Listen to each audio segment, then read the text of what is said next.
أعوذ بالله من الشيطان الرجيم. بسم الله الرحمن الرحيم. اهدنا الصراط المستقيم. ہدایت کی دو قسمیں ہم نے پہلے ذکر کیے. ایک تھا ہدایت فطری کہ اللہ رب العزت نے ہر چیز کو اس کے مناسب عطا فرمائی ہے، اور ایک ہے ہدایت کسبی جو کتب سماویہ اور انبیاء علیہ السلام سے حاصل ہوتے ہیں. پھر ہدایت کسبیہ کی 4 مراتب بیان ہوئے. اب صراط المستقیم کا معنی ہم نے کل کیا تھا، یا اللہ پکا رکھ ہمیں صراط مستقیم پہ. تو صراط مستقیم اس کی مدارج السالکین میں حافظ ابن القیم رحمہ اللہ نے بعض اوصاف ذکر کیے ہیں کہ صراط مستقیم کون سا راستہ ہو سکتا ہے. تو صراط مستقیم کے لیے چند چیزیں ضروری ہے. نمبر 1، صراط مستقیم ہر وہ راستہ ہے جو سیدھا ہو، معوج نہ ہو. معوج یعنی ٹیڑھی نہ ہو. تو مستقیم بمقابلہ معوج کہ ٹیڑھا نہ ہو، بالکل سیدھا راستہ ہو، کوئی موڑ نہ ہو اس میں. تو قرآن مجید یا ہم ادھر ذکر کریں گے مراد توحید فی العبادت، یہ سیدھا راستہ ہے. اگر توحید نہ ہو اس کے علاوہ اور راستے سب ٹیڑھے راستے ہیں. وَلَا تَتَّبِعُوا السُّبُلَ فَتَفَرَّقَ بِكُمْ عَنْ سَبِيلِهِ. قرآن کا راستہ، توحید کا راستہ، یہ سیدھا راستہ ہے، اس میں کوئی ٹیڑھا پن نہیں ہے. اس کے علاوہ جتنے راستے ہیں پیروں نے اپنے طرف سے بنائے ہیں، مولویوں نے اپنے طرف سے بنائے ہیں، بڑے بڑے مشرکین نے اپنے طرف سے بنائے ہیں، وہ سیدھا راستہ نہیں ہے. اس راستے پہ اللہ کی طرف وصول اللہ یہ آسان ہے. صراط مستقیم پہ اپنے منزل مقصود تک انسان پہنچ سکتا ہے، لیکن جو ٹیڑھا راستہ ہے اس کے راستے میں بہت ٹیڑھا پن ہے. شرک کا راستہ، وہ کبھی بھی انسان اللہ کی طرف نہیں پہنچا سکتے. دوسری چیز، صراط مستقیم ہر وہ راستہ ہے اور اس راستے کو کہتے ہیں جو منزل مقصود تک پہنچانے والا ہو. تو توحید کا راستہ وہ راستہ ہے جو آدمی کو منزل مقصود رضائے الہی اور جنت تک پہنچانے والا ہے. اور شرک کا راستہ وہ کبھی بھی منزل مقصود جنت اور رضائے الہی کبھی بھی ادھر آدمی نہیں پہنچاتا، وہ سیدھا جہنم جانے والا ہے.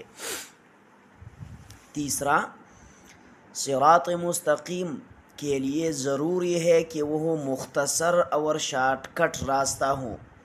تو توحید کا راستہ مختصر ہے، شارٹ کٹ راستہ ہے، اور جو مولویوں نے اپنے طرف سے شرکیات والے راستے بنائے ہیں، اس طرح پیروں نے بنائے ہیں، تو وہ شارٹ کٹ راستہ نہیں ہے. وہ پتہ نہیں کدھر کدھر سے آپ گزرو گے. کہتے ہیں نا کہ فلاں آدمی تھا 40 سال سمندر میں غوطہ لگایا تھا، فلاں آدمی تھا 15 سال کنویں میں الٹا لٹکا ہوا تھا، فلاں آدمی تھا وہ غار میں رہتا تھا. نہیں، توحید کا جو راستہ ہے بالکل مختصر اور بالکل منزل مقصود تک پہنچنے والا راستہ ہے. اس کے علاوہ جتنے شرکیات کے راستے ہیں، بدعات کے راستے ہیں، سب ٹیڑھے بھی ہیں، سب مشکل سے بھرے ہوئے ہیں، اور ایک بھی منزل مقصود تک نہیں پہنچنے والا، اور لمبی راستے ہیں، وہ کبھی بھی آدمی کو منزل مقصود تک نہیں پہنچاتے. چوتھا چیز جو ضروری ہے صراط مستقیم کے لیے، وہ یہ ہے کہ یہ صراط مستقیم کھلا راستہ ہو.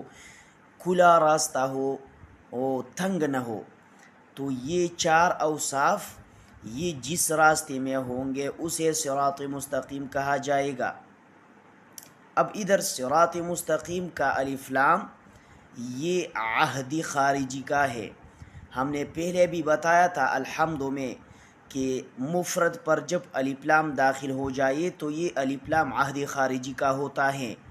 تو اب ادھر عہدی خارجی کا ہے یہ الف لام، اور معہود یعنی مراد اس الصراط سے کیا ہے، تو معہود اور مراد الصراط سے توحید فی العبادت والاستعانت ہے، جو ابھی ہم نے پہلا پڑھا ایاک نعبد و ایاک نستعین، یہی مراد ہے اس سے۔ تو معنی یہ ہوگا ایاک نعبد و ایاک نستعین، یا اللہ ہم تیرے ہی عبادت کرتے ہیں، یعنی تجھ ہی سے اپنے حاجات مانگتے ہیں، یہی ہے صراط مستقیم۔ تو اب جب آیا صراط مستقیم یعنی اہدنا، تو معنی ہوگا یا اللہ پکا رکھ ہمیں اسی توحید فی الدعاء والاستعانت والا مسئلہ پر۔ الصراط سے مراد یہی اہدنا ایاک نعبد و ایاک نستعین ہے۔ اور تو ادھر ایک اشکال بھی آ رہا ہے ظاہراً کہ ہم تو جو آدمی یہ کہے گا ایاک نعبد و ایاک نستعین، یہ راستہ تو اس کو مل چکا ہے، پھر بھی کیوں یہ سوال کرتا ہے، یہ دعا مانگتا ہے کہ ایاک نعبد یا اہدنا الصراط المستقیم، یا اللہ دکھلا ہمیں، اس کو تو دکھایا گیا ہے۔ تو جواب یہ ہے کہ ادھر اہدنا کا معنی ہے ثبتنا، یا اللہ مضبوط رکھ، پکا رکھ ہم نے، اس لیے ہم نے معنی کیا پکا رکھ، اور یہ معنی منقول ہے علی المرتضی رضی اللہ تعالیٰ عنہ سے۔ اہدنا بمعنی ثبتنا، یا اللہ اسی راستے پہ، اسی توحید فی الدعاء والاستعانت پر ہم پکا رکھ، ثابت قدم رکھ۔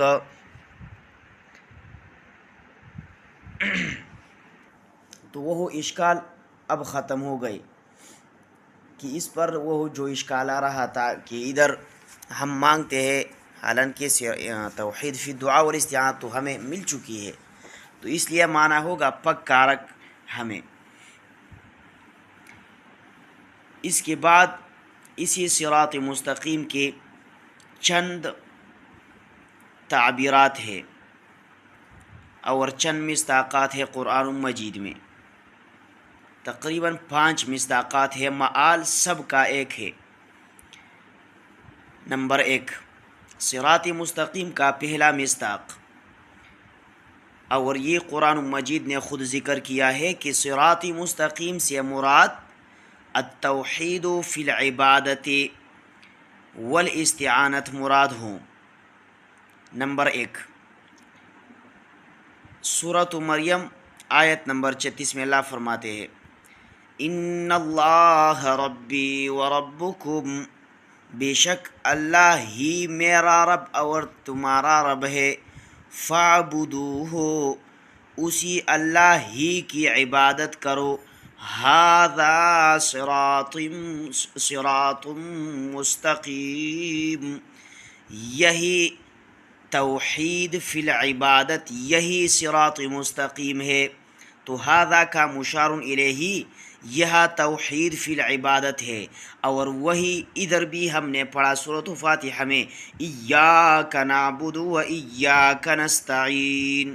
اسی طرح سورۃ یاسین آیت نمبر 61 اللہ رب العزت فرماتے ہیں اللہ تعبدوا الشیطان انہ لکم عدو مبین وَأَنِ اعْبُدُونِي هَذَا صِرَاطٌ مُسْتَقِيمٌ، کیا ہم نے تم سے عہد نہیں لیا تھا اے آدم کی اولاد کہ تم عبادت نہ کرنا شیطان کی، وہ شیطان تمہارا کھلا دشمن ہے، اور عبادت صرف میری کرو، ان اعبدونی، عبادت صرف میری کرو، تو یہی ہے توحید فی العبادت، اور یہی توحید فی العبادت صراط مستقیم، یہی سیدھی راہ ہے۔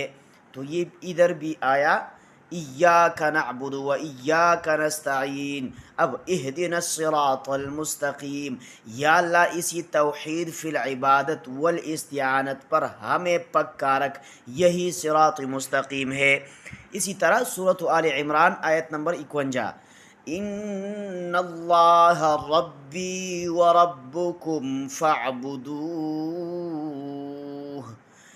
یقیناً اللہ میرا بھی رب ہے تمہارا بھی رب ہے، اسی اللہ ہی کی عبادت کرو۔ ھذا صراط مستقیم، توحید فی العبادت یہی صراط مستقیم ہے۔ اور ادھر بھی ہم نے پڑھا ایاک نعبد و ایاک نستعین، تو اب اہدنا الصراط المستقیم، اسی توحید فی الدعاء توحید فی العبادت والاستعانت، یا اللہ اس میں ہم پکا رکھ۔ یہ والاستعانت تعبیر ہم ویسے کرتے ہیں، ادھر ذکر ہوا، ورنہ دونوں کا معال ایک ہے کہ استعانت فوق الاسباب یہی عبادت ہے۔ اس طرح آگے بھی آئے گی سورۃ زخرف آیت نمبر 64، ان اللہ هو ربی و ربکم فاعبدوہ ھذا صراط مستقیم، یہ بھی اسی طرح ہے جو پہلے ہم نے ذکر کیا۔ تو توحید فی العبادت یہی ہے صراط مستقیم، یہی ہے صراط مستقیم۔ تو ادھر سورۃ فاتحہ میں ہم نے پڑھا ایاک نعبد و ایاک نستعین،